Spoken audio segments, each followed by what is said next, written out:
Sebelum teman-teman nonton video ini, silahkan cek komentar di bawah siapa tahu teman-teman memiliki pertanyaan serupa yang sudah memiliki jawabannya.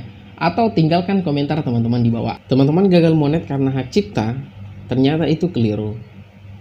Apa yang membuat gagal? Ternyata karena berulang kali. Nah, apa maksudnya? Mari kita bahas di video ini. Nah, teman-teman sekalian, perlu diketahui bahwa hak cipta itu bukanlah teguran. Hak cipta itu cuma penanda bahwa orang lain memiliki hak pada konten tersebut, sehingga orang tersebut menanamkan lisensi konten ID pada konten tersebut. Lantas, apa yang membuat gagal monetisasi? Dan apa yang membuat konten reupload kita ditolak monetisasi?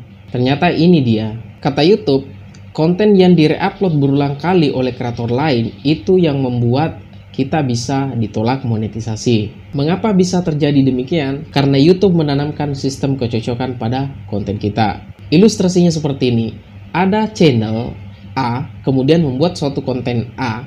Kemudian saya mereupload konten A dari channel A tersebut dan mengupload di channel B. Ternyata konten yang saya upload dari channel A tersebut sudah direupload berulang kali pada channel B, C, D, E, F, G, H, I, J, K, sampai Z.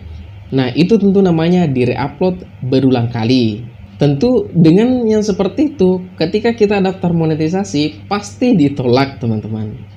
Nah, dari permasalahan tersebut, apa sih solusinya? Berikut solusi yang bisa saya tawarkan.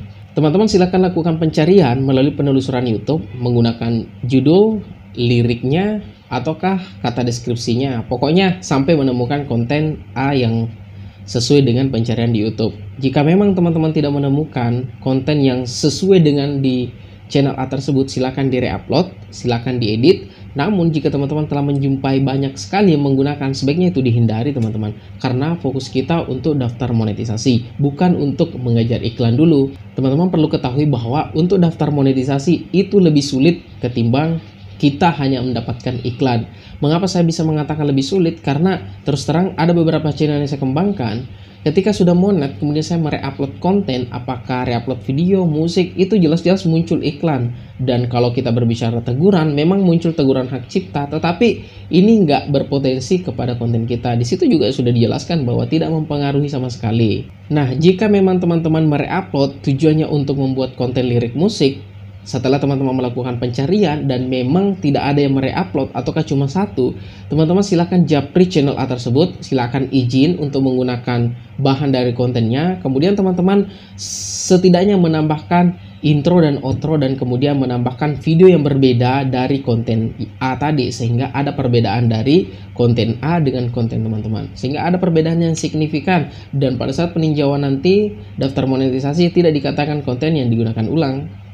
Terus yang kedua, teman-teman ingin menggunakan konten A itu sebagai bahan cover misalkan. Nah, di sini teman-teman tentunya harus merubah melodinya. Jadi membuat konten musik, apakah menggunakan gitar itu merubah versi melodinya. Karena kalau konten berbagi biasanya kecocokan melodi ya. Kalau cover, dan cover itu pasti klaim berbagi. Tapi saya rekomendasikan jika teman-teman tujuannya untuk monetisasi, silakan gunakan versi piano atau keyboard, atau teman-teman membuat keyboard sendiri lah, pasti itu lolos monetisasi. Saya terus terang sudah memonetkan banyak channel terkait tentang cover menggunakan keyboard. Ingat, kena hak cipta itu bukan masalah pada channel kita, teman-teman. Itu cuma peringatan, bukanlah teguran. Selamat mencoba. Buat teman-teman yang butuh yang namanya kelas diskusi di YouTube yang bisa kami fasilitasi, teman-teman bisa join di deskripsi video di bawah ini, ada kelasnya. Bertarif 19.900, dan teman-teman membutuhkan 1000 subscribe dan 4.000 jam tayang secara cepat, bisa juga japri atau DM Instagram Viral Bugis.